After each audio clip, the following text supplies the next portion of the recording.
Hey, what's up, rock stars? It's Rox coming to you today with a review for Married to Medicine Los Angeles Season 1, Episode 5. So let's get to it, shall we?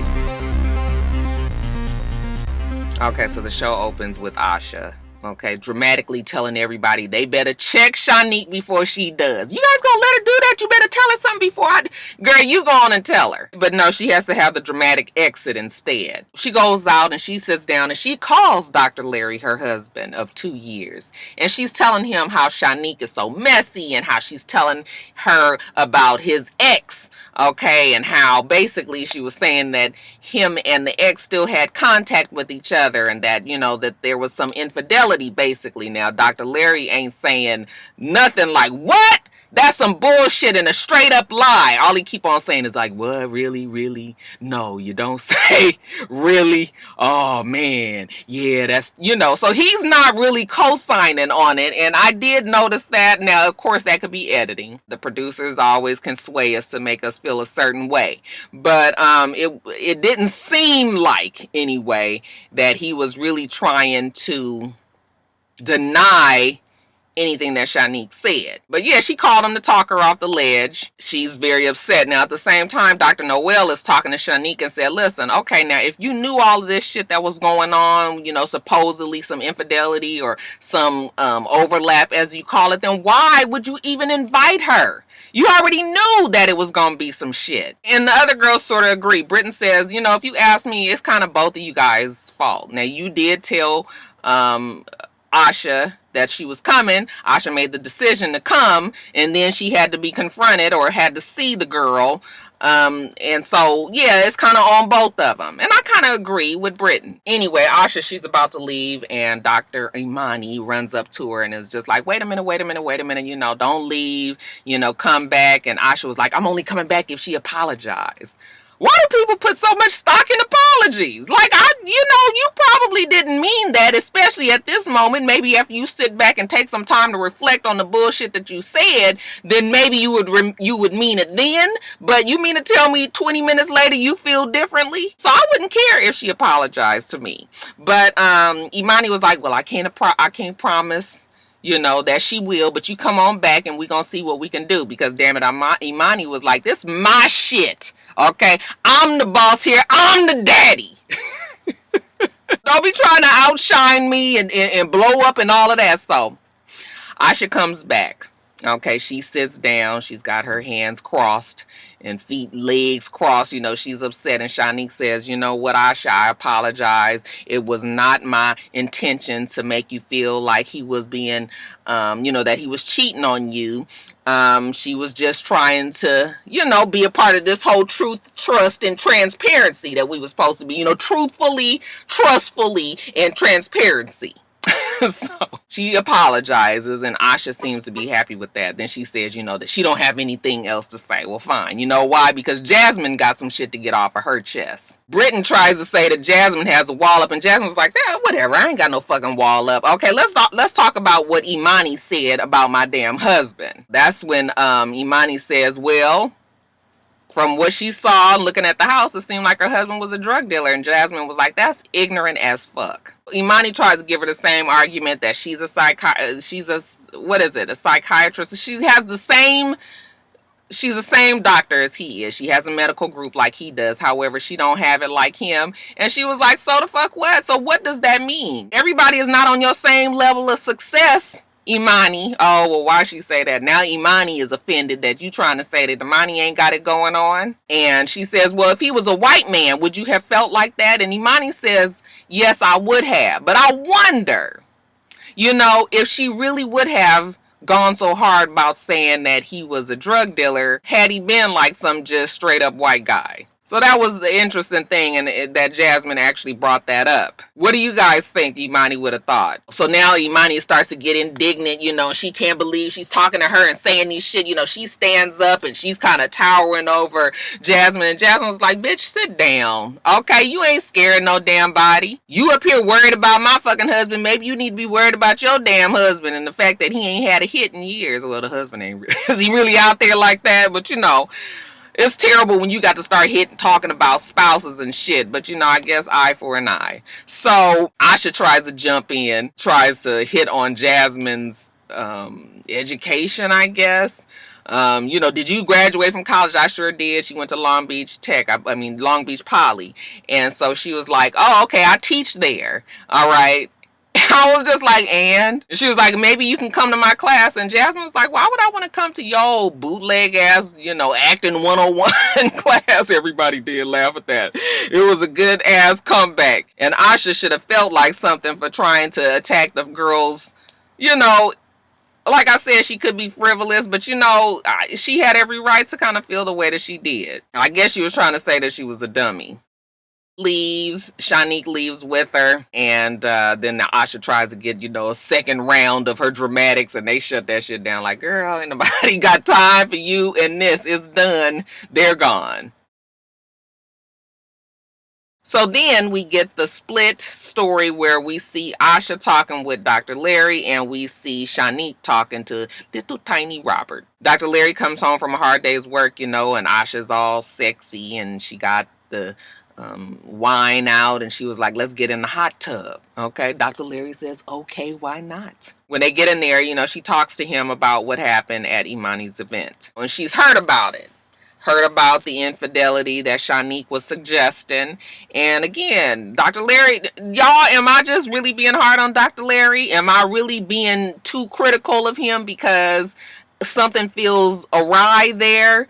Or was he not really trying to assure her that Shanique was wrong? I mean, he did say for her not to worry about it, but when production asked Asha had he said anything about it, she was just like, he don't talk about no women. He don't talk about his exes, he just doesn't ever talk about that kind of, because what is going to bring some problems. All right, if it's going to bring some problems, then you needs to just stay mum's the motherfucking word. Okay? Pick your battles. Know what's going to set your spouse off. I don't really know what to think of Dr. Larry still, but they're trying to figure out if she can still be friends with Shanique. She says she's open to it, but she still got to see exactly how Shanique is going to move from here on out. Now, Shanique is talking to little tiny Robert when he comes home from work, and she tells him what happens at the event, how she actually mentioned that there was some overlap, and he was just like, no, why would you do that? Now, I told you that in confidence. I said, no, you didn't. You said it on the fucking TV. You said it in your confessional, which means you were telling us, right? So even if they didn't know it at the time, by the time y'all get to reunion, then Dr. Larry is going to know very full well that you said that. So stop it, little tiny Robert. Okay? But he's just telling Shanique that she needs to apologize because she shouldn't have ever said anything, even though he did. Now, we see Imani and Paul. She's talking to him about the event and how Jasmine kind of went off on her because she said that his house, her house and his house, her and her husband's house together, looks like a drug dealer's house. And he was like, what? Really? Like, just trap house drug dealer, or like Tony Montana? She says Tony Montana. He was like, wow, that's kind of cool. Okay. And she says how Jasmine got upset. And he was like, well, yeah, I mean, that's understandable that she would be upset. So, Phil is reasonable. Imani I was really hoping that I was going to really like Imani, and I don't not like her, but I feel like Imani is very set in her ways, okay? And it's either the way she thinks or she don't see it no other way. She says that she's not apologizing because it's not no big deal to her. She's already moved on, okay? But you hurt somebody else's feelings and you don't know if they've moved on. So that's not really a way to close out an issue with a friend, right?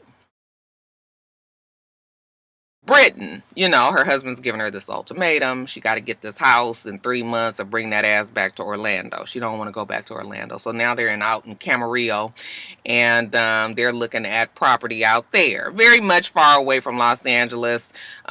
50 miles outside of, the city of Los Angeles, and hour and a half to 2 hour drive in traffic if you've got to go back into Los Angeles, unless you leave it at 4 o'clock in the fucking morning. Okay, that Ventura Freeway is no joke. All right, that Sepulveda Pass will have your nerves fucking bad. Okay, so yeah, I know that's what he think he want, but I don't know what kind of traffic they got in Orlando. It ain't happening in Los Angeles like that. It's totally different. You don't know nothing about no traffic until you've been on that damn 405. Okay, but anyway, she not really feeling it, but she gonna try to entertain what the husband wants. So she's got Shanique with her. Her budget is $2 million. She goes to this house. And long story short, it is nothing like their house in Orlando. They got jet skis, they got lake, they got this, that, and the other. They got all kind of land, acreage, and a beautiful home, and it's modern and all that. Okay, now in Camarillo, if you're trying to do something around this price, okay, you're going to get a elderly community. Okay, you're going to get a home that needs quite a bit of updating.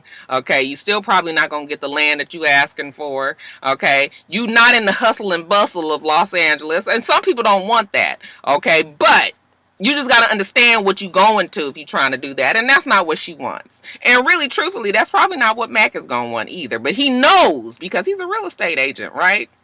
He knows already what the situation is in Los Angeles. He's just letting Britain see it and trying to force her into a corner. Okay, so she says that this is not going to be the place for them. But, Britain still feels like she's really got to make it happen.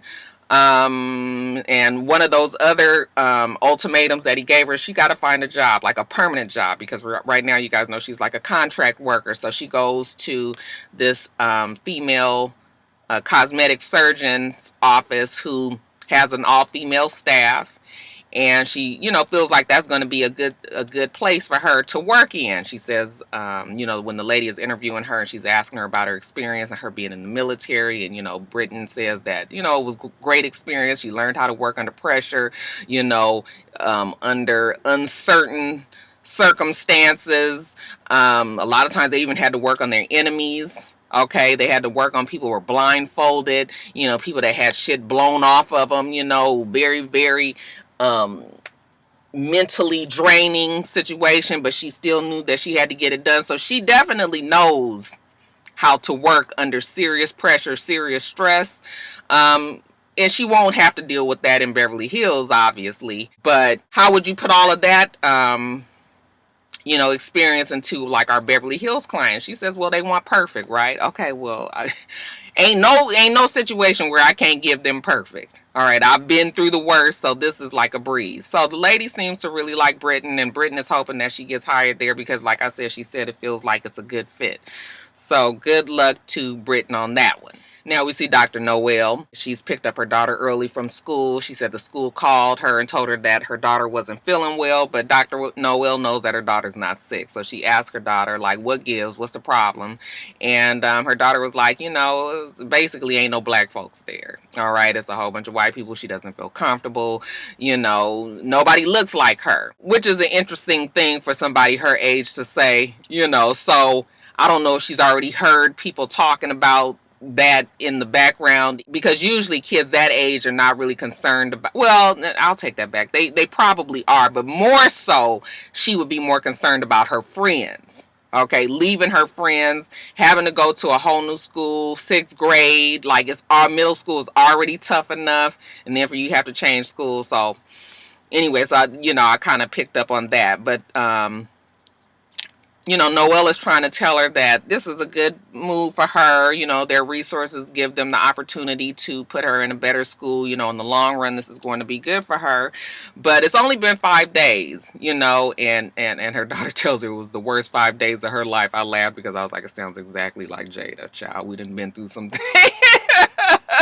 Oh, I love my little Sita. So then we see Noelle's husband. Dang, I forgot what his name is, but he's a handsome man, and he seems to be very established and successful. He's a president of like some university, I believe it is. I think I read that right. So anyway, he seems to be a good enough guy, and so she's just telling him what happened with her daughter, and he's like, I understand it's hard for her because her friends aren't there. He was like, but this is still going to be the better thing for us and for her, and she just gonna have to tough it out, sometimes. So these are the things when you have 2-parent household, you guys work together to try to make the best decisions for your family. I know a lot of times our kids as women pull on our heartstrings, and we just want to make it better for them. And sometimes emotionally when we move, that's not necessarily making it better for them in the long run. It's just making them more comfortable now. So sometimes the dad, who can be the tougher love, sometimes can step in and be like, no, no, no. Okay, I know she's crying to you. Okay, remember, she's crying to mama. She ain't telling daddy that. All right, because daddy probably ain't going to have the same amount of patience for certain things. So he says, she's going to be okay. Let's just give her some time. So it was a nice conversation to see. He assures her that the baby is going to be okay. Now we see Jasmine and Shanique, they meet up. I'm starting to get tired of Shanique always trying to make it seem like Jasmine is so superficial, that Jasmine don't have nothing to worry about like Shanique does. Okay, as a friend, you shouldn't be comparing your lives. You guys have two different lives. All right, Shanique is married to a for real millionaire. Not Shanique. Jasmine is married to a for real millionaire. She doesn't have to work. Okay, she can work out every day, have a baby, have a nanny. Shanique says, her days and my days are completely different. She manages this multi-million property, $1 million property, and all of this. Okay, she has her kids and she's doing all this. She don't have a nanny. Okay, and that's good too. Do your thug thizzle. Okay, women are we strong and we can do a whole lot, but you can't be mad at somebody else because they have different opportunities as you. Okay, so I was getting a little perturbed about that, because I was just like, everybody would take a fucking nanny if they could. All right, even if they don't have to be as hands-on.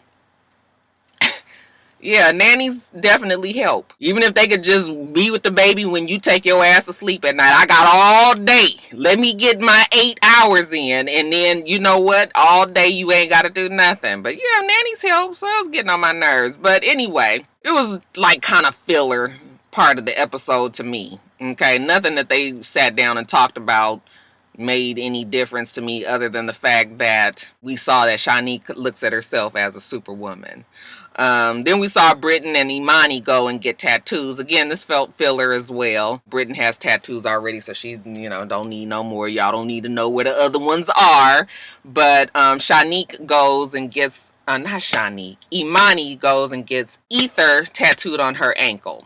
Okay, and I guess that's supposed to be, about Imani comes with the heat. Now, while they're there, Britton tells her about the house that she went to go see in Camarillo. She didn't like it, this ultimatum that her husband has given her, that she might not, might have to move back to Orlando, especially if she doesn't get this job at this place. And, Imani was like, I don't want you to move. Okay, she likes Britton, and Britton seems to be the most level-headed of the group so far. So then they move on from that. They start talking about Jasmine, and Imani is just trying to tell Britton, like, I don't even remember what I said at the party, but she is mad that Jasmine compared her life with Imani. And really, Imani is the reason why there was any comparison made anyway. She really wasn't even comparing her life. And Imani started it. I was sitting there listening to Imani talk, and I was like, oh my gosh, she's one of those ones who thinks that your accomplishments is what makes you you. And I'm like, no, girl, your character is what makes you you. Okay, your accomplishments are accents to your character and can make you look better. All right, but it does not mean that that is who you are. So many accomplished people out there who are fuck shit ass niggas. Okay, and I don't care what race they are. I was like, wow, Imani is turning out to be a bit of a snob. Yes, kudos to you for achieving so much and getting all your degrees and becoming a doctor. That's hard work. But you can't say that a person that owns a boutique and never went to college but got that hustle in them and can sell their clothes off the racks and has great business acumen is any less of a person than you are. So, I was just listening to Imani. I was just like, oh, girl. I just was so disappointed in the way that Imani was talking. But we do get some reprieve on Imani. Even for her to be as opinionated and stubborn as she is, we see her mom come. Her mom works for the women's NBA, I believe. And, the mom seems to be quite level-headed. She says her mom is a strong woman, and she seems to have much trust in her mom's opinions, and her mom is probably the only person that can really get her straight besides her husband. So she tells her mom what happened. And long story short, again, mama was just like, so you said that her husband looked like a drug dealer, basically. And she was like, I didn't say her husband looked like a drug dealer. I said her house looked like a drug dealer. The mom gets her to see that Jasmine had a right to feel hurt. But Imani was just like, I don't really care. And the mom was like, yeah, I know that you don't care, but it's upsetting to me to know that you don't care. Even though Jasmine's accomplishments are different than yours, you make it seem like what she has accomplished in her life is nothing. You don't think that would be hurtful? You wouldn't be upset if somebody did that to you? I mean, you got upset. I got 3 degrees and I'm a medical doctor. And you don't think that Jasmine would feel the same way? So then, the mom kind of opens her eyes a little bit. Can you apologize? Imani says that she can give her some sort of half-ass apology. And to me, the way she worded it to her mother, she already didn't mean it. She was just trying to appease her mom. But the mom was like, I think you guys should have a conversation. And Imani says, well, you know what? We can do that. I can do that with Jasmine. But yeah, y'all, I'm starting to be disappointed in the way Imani is coming off. I still don't not like her, you guys. But you guys see what I'm saying? I can't stand a judgmental person. I cannot stand a snob. Alright, you guys, so let me get off of here and get on back to work. Make sure that you rate, comment, and subscribe to the channel. itsrox. The channel is for itsrox, and everything else I do will be in the bottom bar. Alright. So I hope that you have a wonderful, wonderful rest of your day, and I plan on doing the same. Till next time, rock stars. Bye.